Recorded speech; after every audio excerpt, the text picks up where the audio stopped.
নমস্কার বন্ধুরা, তোমরা সবাই কেমন আছো? আশা করি অনেক অনেক ভালো আছো। আমি অনেক ভালো আছি। তোমাদের সবাইকে এসবি সুস্মিতা চ্যানেলে স্বাগত জানাই। তো বন্ধুরা, আমি সুস্মিতা তোমাদের জন্য নতুন আরেকটি রেসিপি নিয়ে চলে আসলাম। রেসিপিটি হলো সয়াবিন গোল আলু কীভাবে রান্না করা হয় সেটাই আজকে তোমাদের সঙ্গে শেয়ার করতে চলেছি। তো বন্ধুরা, এই ভিডিওটা যদি ভালো লাগে লাইক কমেন্ট শেয়ার করতে ভুলো না। কোথায় থেকে দেখছো অবশ্যই কমেন্টে জানাবে। তো আমার চ্যানেলে যদি নতুন হয়ে থাকো অবশ্যই সাবস্ক্রাইব করে আমার পাশে থাকবে। তো বন্ধুরা, আর দেরি করবো না, চলো রেসিপিটাকে শুরু করা যাক। তো এখানে আমি আলু কেটে নিয়েছি, তোমরা আশা করে দেখে বুঝতে পারছো আমি কীভাবে কেটে নিয়েছি। সয়াবিন আগে থেকে ভিজিয়ে রেখেছিলাম। তো এখানে আমি গ্যাসে একটা কড়াই বসিয়ে দিয়েছি। কড়াইয়ের মধ্যে তেলটাকে গরম হওয়ার জন্য ছেড়ে দিয়েছিলাম। তেলটা আমার গরম হয়ে গেছে মোটামুটি, তোমরা আশা করে দেখেই বুঝতে পারছো। তো এখানে আমি তেলটা গরম হওয়ার পরে এখানে আমি অ্যাড করে দেব যে কেটে রাখা আলুগুলি ছিল, সেইগুলি এখানে আমি দিয়ে দিচ্ছি হালকা ব্রাউন কালার করে ভাজার জন্য। তো আলু দেখতে পাচ্ছ আমি কিভাবে কেটে নিয়েছি, অনেকটা ছোট ছোট করে কেটে নিয়েছি। তো এখানে আমি হালকা হলুদ, তো হালকা লবণ দিয়ে আমি আলুগুলিকে হালকা ব্রাউন কালার করে ভেজে নেব। তোমরা আসলে দেখে বুঝতে পারছো আমার আলুগুলি অনেকটা সুন্দর হয়েছে দেখতে। তো আমার আলুগুলি হালকা ব্রাউন কালার ভাজা হয়ে গেছে মোটামুটি, তোমরা আশা করে দেখে বুঝতে পারছো। তো আলুগুলি এবার আমি একটা প্লেটে উঠিয়ে নেব। আমার আলুগুলি মোটামুটি ভাজা হয়ে গেছে, উঠিয়ে নিয়েছি একটা প্লেটে। তো যে সয়াবিনগুলিকে জল ঝরিয়ে রেখেছিলাম, তো সেইগুলিকে আমি একটা ডেগে বসিয়ে দিয়েছি সিদ্ধ হওয়ার জন্য। আমার সয়াবিনগুলি কিছুটা শক্ত রয়েছে, তাই আমি সিদ্ধ করে নেব যাতে খেতে ভালো লাগে। তো এক সাইডে সিদ্ধ হতে থাক, আর এক সাইডে আমি একটা কড়াই বসিয়ে দিচ্ছি। তো আমার সয়াবিনগুলো অনেকটা সিদ্ধ হয়ে গেছে, তোমরা আশা করে দেখে বুঝতে পারছো। সিদ্ধ হওয়ার পরে আমি উঠিয়ে নিয়েছি। তো এক সাইডে আমি কড়াই বসিয়ে দিয়েছিলাম, কড়াইয়ের মধ্যে যে তেলটা ছিল আলু ভাজা, তো সেখানে আমি আরও কিছুটা তেল দিয়ে সয়াবিনগুলোকে জল ঝরিয়ে নিয়ে হালকা ব্রাউন কালার করে ভেজে নিচ্ছি। তোমরা আশা করে দেখেই বুঝতে পারছো আমি সয়াবিনগুলোকে কীভাবে ভেজে নিচ্ছি। সয়াবিনগুলোকে একবার এভাবে তেলে ভেজে নিলে খেতে অনেকটা টেস্টি লাগে। তবে বন্ধু, তার আগে একবার সিদ্ধ করে নিতে হবে, সিদ্ধ করে নিলে অনেকটা ভালো হয়। তো ছোটো সয়াবিন হলে সিদ্ধ করতে হবে না, যদি বড় সয়াবিন হয় অবশ্যই সিদ্ধ করে নিলে খেতে অনেকটা টেস্টি হবে।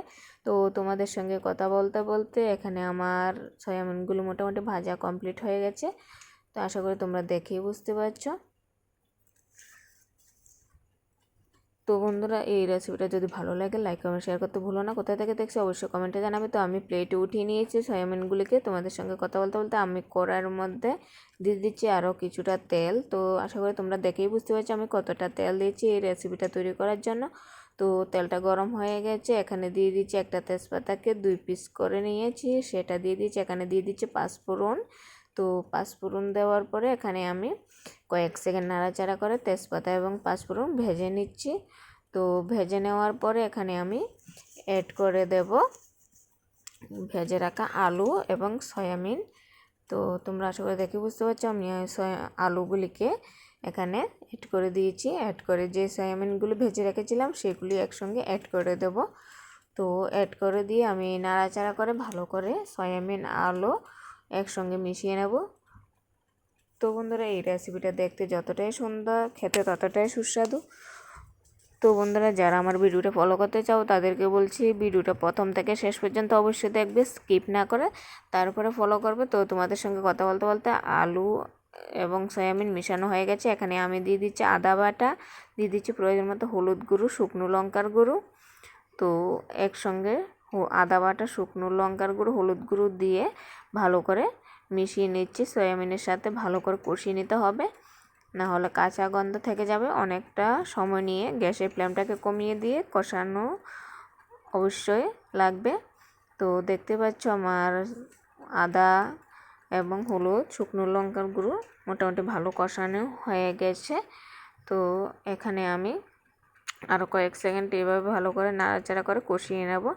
তো বন্ধুরা, আমার এই রেসিপিটা তৈরি করতে প্রায় 40 মিনিটের মতো টাইম লেগেছিলো। তো এখানে আমি দিয়ে দিচ্ছি স্বাদ অনুযায়ী লবণ। তো বন্ধুরা, তোমরা মশলাটা তোমাদের সম্পূর্ণ ইচ্ছে মতো দেবে, এখানে ভিডিওতে দেখে দিলে হয়তো বেশি না হলে কম হয়ে যেতে পারে, তাই বলছি তোমাদের ইচ্ছে মতো তোমরা মশলা ইউজ করবে।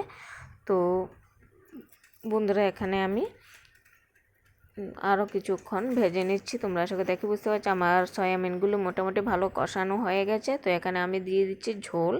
তো ঝোলটা আমি অ্যাড করে দিয়েছি। আমার আলুটা কিছুটা সিদ্ধ হবে আরও, তাই আমি ঝোলটাকে ফুটে ওঠা পর্যন্ত অপেক্ষা করেছি। তোমরা আশা করি দেখে বুঝতে পারছো।